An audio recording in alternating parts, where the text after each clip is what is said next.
네, 마침내 우리 시간으로 오늘 미국의 대통령 선거가 치러지게 됩니다. 우리나라처럼 직접 선거는 아니지만 빠르면 내일 아침에는 결과를 예상할 수 있을 것 같은데요. 오늘 나흘간에 걸쳐서 미국 새 정부 출범과 함께 미국 경제에 대한 전망 그리고 글로벌 증시의 여파까지 자세하게 살펴보는 시간 마련했습니다. 한국경제신문 한상춘 논설위원과 함께합니다. 안녕하세요. 네, 안녕하십니까. 네. 대통령 선거가 드디어 치러지게 됩니다. 결과에 대해서는 사실 아무도 모르지만 조심스럽게 예측할 수는 있겠는데요. 현재까지 상황은 어떻습니까? 일단 여론조사 결과는 박빙이죠. 네. 그렇지만은 지금까지 확보된 선거인단수를 보면 오바마가 당초 예상보다는 좀 더 좋은 결과가 나오는 것 같습니다. 그래서 오늘 선거가 치러지기 직전에 여러 가지 선거 예측과 관련된 전문가들 보면 대부분 다 오바마의 재임 가능성, 그것도 표차가 압도적으로 좀 많을 거로 이렇게 보고 있습니다. 그래요. 그래서 대체로 보면 이번 대통령 선거는 사실 오바마 대통령의 연임 가능성, 이게 일제히 선거 직전에 대성 미국의 외신들은 거기에 무게를 두고 있다. 한국경제TV를 통해서도 오바마의 연임 가능성에 대해서 계속해서 말씀드려 왔는데요. 대체로 보면 시간이 가면 갈수록 더 굳어지는 이런 양상을 보이고 있다고 볼 수 있습니다. 선거 결과가 나오는 대로 확정적으로 말씀을 드리겠습니다만 누가 대통령이 되던 간에 현재 남아있는 금융위기를 해소하는 것, 이것이 정책적으로 가장 최우선 과제가 아닌가 싶습니다. 현재 금융위기 어느 정도 단계까지 와 있는지부터 살펴볼까요? 네, 4년 전에 오바마 대통령이 출범할 때 어쩌거나 위기의 원인 여부와 관계없이 금융위기를 태생적 한계로 이 오리지널 씬으로 이렇게 갖고 있는 상태이기 때문에 아마 누가 대통령에 당선되든 간에 사실 금융위기를 극복하는 과제는 가장 중요한 과제가 아닌가 생각합니다. 이거는 경제적 과제 이외에 정치, 그 다음에 사회 민생 과제로서 가장 이렇게 중요한 과제가 아닌가 생각합니다. 그런 것 같아서 금융위기가 끝나느냐 하는 것을 좀 잠시 살펴봐야 되는데요. 우리가 금융위기는 대체로 3단계로 극복해야 됩니다. First stage, 첫 단계는 여기 나오고 있으면 돈 부족 문제 해결. 이 유동성 크라이시스 문제를 해결해야 되는데요. 이거는 어느 정도 극복된 상태거든요. 그럼 두 번째 단계에서 이번에 선거 과정에서 미국의 단일금융법을 롬니는 철회하자. 아니면은 오바마는 계속해서 밀고 갔다 하겠다는 내용에 있어서는 아직도 두 번째 단계에서는 금융개혁법으로 통칭되는 금융 시스템, 경제 시스템을 극복하는 과제는 아직 진행 중이다 이렇게 보시면 되겠고요. 그리고 마지막으로는 실물 경제를 완전히 회복하는 과제입니다. 특히 체감 경기 차원에서 이번에 선거의 TV 토론 과정에서 나타났습니다는 가장 중요한 문제가 미 국민들의 체감 경기에 해당되는 고용 문제를 해결하는 거거든요.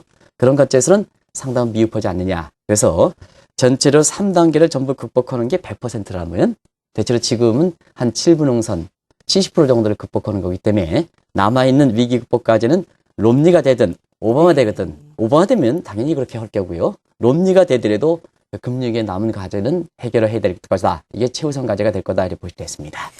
중요한 것은 남아있는 이 금융위기를 어떻게 극복하느냐에 따라서 굉장히 앞으로의 결과가 달라질 것 같습니다. 두 후보 간에 시각 차이가 있다고요? 네, 아무래도 이제 오바마 대통령은 사실상 자녀 위기를 극복해야 된다 하는 이런 입장을 보이고 있거든요. 그런 각도에서는 사실 위기를 극복할 때는 정부의 역할이 상당히 중요한데요. 아시겠습니다는 위기를 극복할 때는 전 국민을 이렇게 통합하는 소통과 통합력을 이끌어야 되기 때문에 사실 정부의 역할에 적극적인 역할이 기대해야 되거든요. 그래서 오바마 대통령은 종전의 민주당은 그렇게 정부의 경제 간섭 정도를 그렇게 높게 치는 이런 정당은 아닙니다는 위기 극복이라는 특수한 사정에서 정부 역할에서는 소위 빅가먼트, 큰 정부를 주장하는 시각이다 이렇게 볼 수 있습니다. 반면에 롬니 같은 경우에는 위기 극복을 하되 사실은 정부 역할은 가능한 좀 줄여야 되지 않느냐. 네. 그래서 스몰 가먼트, 작은 정부를 추천해야 된다 이런 입장이거든요. 경우에 따라서는 지금이 위기 극복을 위해서 너무 많은 이 비용을 치렀다 하는 측면에서 남아있는 위기 극복 과제와 그 다음에 지금까지 오바마 대통령이 위기 극복을 위해서 풀었던 돈에 대해서 인플레라든가 이런 문제의 부작용을 생각해서 조기에 출구 전략을 해야 된다 하는 입장. 그래서 위기 극복 과제와 조기의 출구 전략을 조합해야 된다 하는 이런 입장을 보이고 있거든요. 그래서 정부 역할에서는 이 과정에서 최소한의 개입 정도에 그치는 스몰 가면 작은 정부를 주장하고 있어서 위기 극복 정도에 대해서 양 후보 간의 시각차가 분명히 있다는 것을 말씀드립니다. 금융위기에 있어서 미국에서 지금 가장 중요한 것이 국가 채무 그리고 재정 적자를 어떻게 처리할 것이냐의 문제입니다. 두 후보 간에 이 부분에 대해서도 명확한 차이가 있다고요.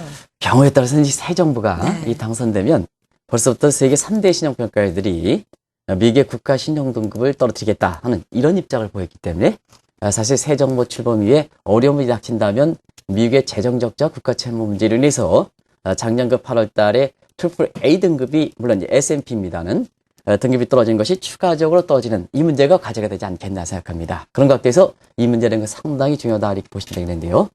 재정적자 국가 채무는 명확한 입장 차이가 있죠. 이 오바마 대통령 같은 경우에는 크루그만 독트린을 이렇게 선택해서 같은 적자가 이렇게 했다 하더라도 오히려 정부 지출을 통해서 소위 성장을 통해서 재정 적자 문제를 해결해야 된다는 얘기입니다. 반면에 롬니는 강하게 반대하고 있죠. 그래서 이론적 근거가 이렇게 로커프 독트린이다 이렇게 보시면 되는데요. 재정 적자 국가 채무 문제 있을 땐 당장 재정 지출을 줄여야 된다 하는 긴축으로 적자라든가 국가 채무를 감축해야 된다 하는 입장이거든요. 이 문제가 누가 당선되느냐 여부에 따라서 가장 입장 차이를 보이는 대목이다 이렇게 볼 수 있습니다. 네, 성장과 긴축으로 두 후보의 경제관이 명확하게 다른 만큼 어떤 후보가 당선되느냐에 따라서 미국의 재정 절벽 가능성이 표면화되느냐 아니냐 하는 문제도 직결이 되겠네요. 네, 같은 맥락이죠. 네. 그리고 아마 우리 투자자 입장이라든가 한국경제TV의 시청자분께서는 이 재정 절벽 문제에 대해서 가장 미국의 새 정부 출범 이후 미국 경제뿐만 아니라 한국 경제, 그 다음에 세계 경제 입장에서는 가장 큰 이슈가 될 것이다 하는 것은 이미 한국경제TV를 통해서 그 문제의식을 많이 이렇게 어느 정도 인식을 좀 높게 해왔을 거로 생각합니다. 같은 맥락에서 오바마 대통령이 당선될 때는 사실상 그 법정 한도는 좀 올리지 않겠느냐. 법정 한도를 높이면 재정 절벽 가능성 현실화되지 않는다는 얘기죠. 그래서 앞선 말씀같이 재정 적자라든가 국가 채무에 해결하는 차원에서 크루그만 독트린의 입장이기 때문에 사실 재정 절벽 문제는 시간이 가면 갈수록 불식혀 나가지 않겠나 이렇게 보고 있고요. 반면에 롬니 후보 같은 경우는 법정 한도를 현 수준 고수하거나 경우에 따라서는 축소해야 된다는 입장입니다. 이런 상태이기 때문에 사실상 긴축을 해야 되고 여기에 따라서 이러한 쪽으로 오바마 대통령이 당선될 때는 재정 절벽 문제는 상당히 현실화되고 이것이 내년도에 이렇게 미국 경제라든가 세계 경제 입장에서는 가장 큰 관심이 될 거로 이렇게 보이는데요. 이 대목에 있어서는 두 차에서 말씀드렸습니다는 지금 시간이 가면 갈수록 오바마 대통령의 연임 가능성에 무게를 경책이 있기 때문에 시청자 여러분이라든가 투자자 입장에서는 그렇게 크게 염두할 필요는 없다 하는 것을 말씀드립니다. 네, 양적 완화를 비롯한 통화 정책에 대해서 두 후보 간의 입장도 굉장히 궁금해지는 상황입니다. 거기에 앞서서 일단 버냉키 의장은 앞으로 어떻게 될까요? 미국의 버냉키 의장은 사실 새 정부와는 관계가 없습니다. 네. 그래서 사실상 그렇습니다는 이 통화 정책이 새 정부 출범이 어떻게 될 것인가 하는 입장에서는 사실 버냉키 입장이 어떻게 될 것인가, 버냉키 입지가 어떻게 될 것인가 이 문제부터 먼저 검토해야 된다고 볼 수 있습니다. 그런 상태에서 이 롬니 이렇게 후보 같은 경우는 당선될 때는 분명히 얘기했죠. 버냉키 의장은 교체시킨다. 그건 네. 분명히 얘기했습니다. 근데 버냉키 의장은 과거에 부시 대통령 시절, 사실 말하면 공화당 집권 시절에 임명했던 내용이거든요. 그런 각도에서는 버냉키 의장이 지난 금융위기 과정에서 풀었던 양적 완화 정책이든가 초정 금리에 대해서는 공화당 입장에서 전부 반대한다는 의미입니다. 그렇기 때문에 새로운 정부에서는 세수를 담는다. 특히 통화 정책이 중요하기 때문에 새로운 통화 정책을 담는다 하는 전에서 사실상 교체시킨다 하는 것을 분명히 얘기했고요. 오바마 대통령은 지금까지 자기 자신이 추진하는 피스칼 policy, 재정 정책과 버냉키 의장이 비록 공화당 시절에 임명됐다 하더라도 사실 통화 정책이 피스칼 policy와 마니터리 policy가 굉장히 조화가 잘 됐습니다.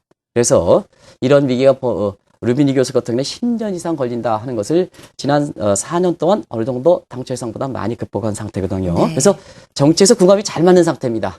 그래서 본인의 의지와 여기와 관계없이 버냉키는 계속해서 끌어가지 않겠느냐. 경우에 따라서는 버냉키 의장이 입장을 보이지 않는다면 3년이까지 가능하다 하는 이런 쪽이 있어서 장기 FRB 의장이 되지 않겠나 이렇게 보고 있습니다는 정작 버냉키 의장은 누가 당선되든 간에 사실 본인은 임기까지만 한다 하는 입장을 보이기 때문에 일단 누가 당선되느냐에 따라서 2014년 말까지는 사실 임기까지는 하지 않겠나 이렇게 보고 있습니다. 네. 버냉키 회장이 교체되든 자기가 직접 사퇴를 하던 간에 임기가 2014년까지로 정해져 있습니다. 버냉키 회장은 버냉키 회장대로의 길이 있고 일단 두 후보 간의 통화 정책 그리고 연방준비제도에 대한 입장차도 확실히 다르다고요. 네, 아무래도 그렇죠. 2014년까지 본인이 교체 당하든 본인이 이렇게 잦은 사퇴하든 간에 사실 그때까지 임기가 이렇게 임기가 이렇게 보장된다 하더라도 사실 그렇습니다. 롬니가 FRB 역할에 대해서 상당히 축소해야 된다.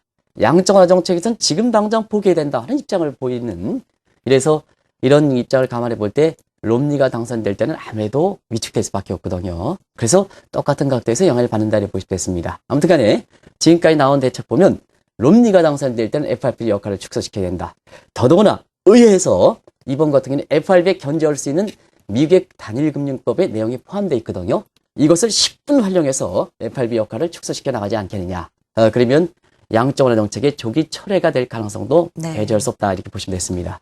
아마 증시 입장에서는 시청자 여러분 양적완화 정책만큼 중요한 게 어디 있습니까? 이게 조기 철회된다면 그만큼 대통령 선거의 결과에 따라서 상당 부분 증시 한 달이 이렇게 달라질 수 있다는 얘기거든요. 반면에 오바마 대통령은 정책 궁합이 달라지기 때문에 FRB 역할에 대해서는 굉장히 증대시키는 입장입니다. 그래서 미 의회에서 FRB를 견제할 수 있는 그 법적 권한을 가능한 작동시키지 못하도록 하는 입장이 지금의 민주당 의원을 통해 가지고 지금까지 맡은 말씀입니다. 이 부분이 더 강화되지 않겠나 이렇게 보고 있거든요. 그런 차원에서는 미국이 지금 오바마 대통령이 목적으로 하는 미국의 체감 경기, 그중에 고용 문제를 해결하기 위해서 통화 정책이 재정 정책에 막혀 있는 점을 감안해 볼 때는 이 양적완화 정책 이런 부분이 계속해서 끌어갈 수밖에 없거든요. 네. 그래서 양적완화 정책에 대해서는 계속해서 역할론을 강조하고 경우에 따라서는 무기한 양적완화 정책과 마찬가지로 계속해서 경기가 어려우면 이 대책을 계속해서 끌어나가지 않겠나 이렇게 보고 있습니다. 네. 그래서 완전히 입장 차이가 지금 명확하게 드러난다 이렇게 볼 수 있습니다. 미국 대선이 치러지는 것을 계기로 두 후보의 견해 차이, 정책 차이와 함께 미국 경제와 증시에 대한 전망에 대해서 알아보고 있습니다. 내일에는 그 두 번째 시간으로 증시 정책에 대해서 확인해보는 시간 가져보도록 하죠. 한국경제신문 한상춘 논설위원이었습니다. 말씀 고맙습니다. 네, 고맙습니다.